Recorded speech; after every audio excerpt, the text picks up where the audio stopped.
श्री स्वामी समर्थ. प्रत्येक मराठी महिना जेव्हा संपतो तर त्यावेळेला अमावस्या तिथी येत असते आणि प्रत्येक अमावस्येनंतर नवीन मराठी महिन्याची सुरुवात होत असते. अमावस्या जी आहे तर ती प्रत्येक महिन्यामध्ये येत असते आणि प्रत्येक अमावस्येला त्या वारानुसार आणि त्या महिन्यानुसार महत्त्व जे आहे तर ते प्राप्त झालेले असते. फाल्गुन अमावस्या जी आहे तर ती यंदा 29 मार्चला आलेली आहे आणि या दिवशी शनिवार सुद्धा आलेला आहे. शनिवारी ही अमावस्या आलेली असल्यामुळे आपल्याला या दिवशी काही खास उपाय सुद्धा करायचे आहेत. त्याचप्रमाणे अमावस्येचा जो दिवस आहे तर तो पितरांना समर्पित असतो आणि म्हणूनच आपल्याला आपला पितृदोष नष्ट होण्यासाठी, आपल्या पितरांचा आशीर्वाद प्राप्त होण्यासाठी पिंपळाच्या झाडाला एक वस्तू जी आहे तर ती अर्पण करायची आहे. आता ही वस्तू आपण कधी अर्पण करायची आहे, कशा प्रकारे अर्पण करायची आहे, त्याचप्रमाणे कोणत्या चुका करायच्या नाहीत आणि ही वस्तू कोणी अर्पण करायची आहे याची संपूर्ण माहिती आपण या व्हिडिओमध्ये पाहणार आहोत.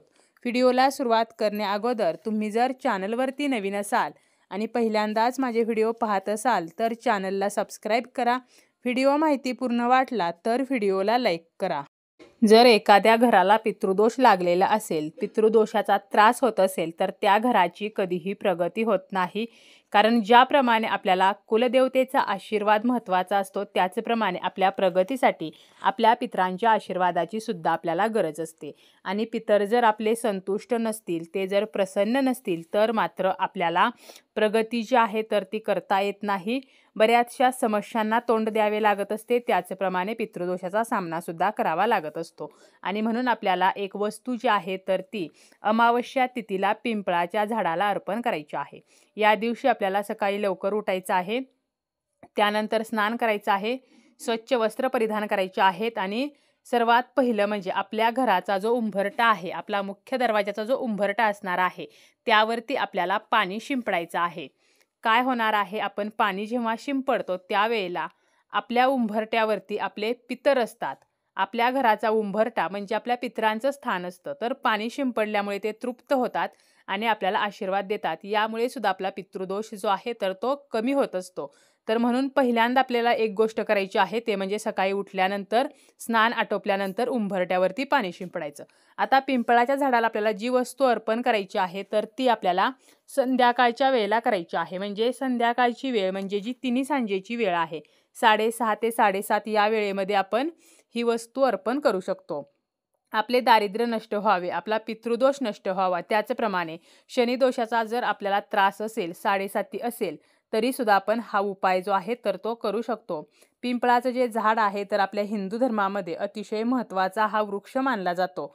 पिंपळाच्या वृक्षालाच दैवी वृक्ष सुद्धा म्हटले जाते. त्याचप्रमाणे हे एक विष्णूंचे सुद्धा रूप आहे आणि जेथे विष्णू असतात तेथे माता लक्ष्मी असते. त्यामुळे पिंपळाच्या झाडाची आपण पूजा केल्यामुळे विष्णूंसह लक्ष्मी देवीचा सुद्धा आपल्याला आशीर्वाद प्राप्त होत असतो. त्याचप्रमाणे सर्व देवदेवतांचा आशीर्वाद मिळून आपल्याला अक्षय पुण्याची सुद्धा प्राप्ती होत असते.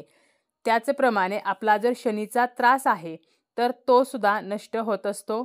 स्वतः शनी महाराजांनी सांगितलेलं आहे की जो कोणी व्यक्ती या पिंपळाच्या झाडाची पूजा करेल तर त्याला शनीच्या दोषापासून मुक्ती मिळेल.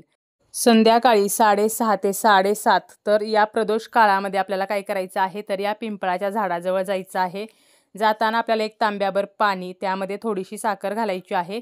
तसेच एक कणकेचा चौमुखी दिवा आपल्याला घ्यायचा आहे. हा दिवा आपल्याला तयार करायचा आहे. जर आपल्याला कणकेचा दिवा तयार करणे शक्य नसेल, तेवढा वेळ नसेल तर आपण निरंजन किंवा पंतीचा वापर करू शकतो. यामध्ये आपल्याला 4 वाती घालायच्या आहेत आणि तिळाचे किंवा मोहरीचे तेल घालायचे आहे. आता जर आपल्याकडे तिळाचे किंवा मोहरीचे तेल नसेल तर जे तेल आहे तर ते घालायचे आहे आणि त्यामध्ये आपल्याला थोडेसे तीळ किंवा थोडीशी मोहरी टाकायची आहे.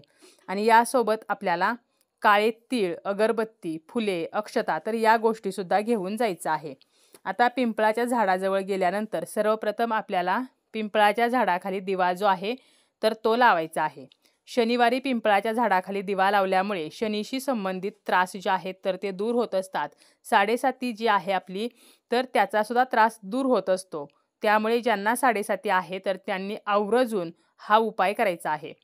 ही अमावस्या शनिवारी आलेली आहे, त्यामुळे आवर्जून म्हणजे आवर्जून आपल्याला हा उपाय करायचा आहे. आता दिवा लावून झाल्यानंतर त्या दिव्याला हळदी कुंकू, अक्षता, फूल अर्पण करायचं आहे. त्यानंतर आपण जे गोड पाणी घेतलेलं आहे, म्हणजे ज्या पाण्यामध्ये आपण साखर घातलेली आहे, तर हे पाणी पिंपळाच्या झाडाला आपल्याला अर्पण करायचं आहे. यानंतर हळदी कुंकू अर्पण करायचं आहे, फुले अर्पण करायची आहेत. त्याचप्रमाणे आपल्याला आवर्जून एक वस्तू अर्पण करायची आहे, ती म्हणजे आपल्याला काळे तीळ जे आहेत तर ते अर्पण करायचे आहेत. आणि यानंतर आपल्याला काय करायचं आहे, तर 11 प्रदक्षिणा या पिंपळाच्या झाडाला घालायच्या आहेत. त्याचप्रमाणे अगरबत्ती, धूप तर हे सुद्धा आपल्याला लावायचं आहे. धूप अगरबत्तीने या झाडाला ओवाळायचे आहे. 11 प्रदक्षिणा घालताना ओम नमो भगवते वासुदेवाय नमः तर हा मंत्र आपल्याला म्हणायचा आहे. आणि 11 प्रदक्षिणा घालून झाल्यानंतर आपल्याला त्या ठिकाणी बसायचं आहे आणि पिंपळाच्या खोडाला आपल्याला स्पर्श करायचा आहे. माता लक्ष्मी, श्री हरी विष्णू यांचं स्मरण करायचं आहे. त्यासोबतच आपल्याला आपल्या पितरांचे सुद्धा स्मरण करायचे आहे आणि आपली जी समस्या आहे तर ती सांगायची आहे. आपल्याकडून नकळतपणे पितरांच्या बाबतीत जर काही चुका झाल्या असतील तर आपल्याला क्षमा प्रार्थना सुद्धा करायची आहे. त्याचप्रमाणे माता लक्ष्मीला सुद्धा आपल्या घरामध्ये माता लक्ष्मीने स्थिर व्हावे, आपल्या घरामध्ये माता लक्ष्मीचा अखंड वास राहावा, तर यासाठी प्रार्थना करायची आहे. आणि त्यानंतर आपल्याला घरी परत यायचं आहे. घरी परत येताना आपल्याला मागे वळून पाहायचं नाही, एवढी एक काळजी घ्यायची आहे. तर अशा प्रकारे आपल्याला काळे तीळ जे आहेत तर ते पिंपळाच्या झाडाला अर्पण करायचे आहेत. त्याचप्रमाणे जर आपल्याला वास्तुदोष असेल, आपल्या वास्तूमध्ये जर काही दोष असतील तर आपल्याला काय करायचं आहे, पिंपळाच्या झाडाची आपण जेव्हा पूजा करणार आहोत तर त्या अगोदरच आपल्याला 7 प्रकारची धान्ये जी आहेत तर ती घरावरून ओवाळून घ्यायची आहेत आणि पिंपळाच्या झाडाखाली नेऊन ठेवायची आहेत. यामुळे आपले वास्तुदोष जे आहेत तर ते नष्ट होत असतात. ज्याप्रमाणे आपण पिंपळाच्या झाडाला काळे तीळ अर्पण करत असतो, त्याचप्रमाणे आपण काळे उडीद जे आहेत तर ते सुद्धा अर्पण करू शकतो. त्यामुळे पिंपळाच्या झाडाला आवर्जून या फाल्गुन अमावस्येला काळे तीळ किंवा काळे उडीद जे आहेत तर ते पिंपळाच्या झाडाची पूजा केल्यानंतर अर्पण करायचे आहेत. ज्यामुळे आपल्या ज्या समस्या आहेत तर त्या नष्ट होतील. आपला जो पितृदोष आहे तर तो सुद्धा नष्ट होईल.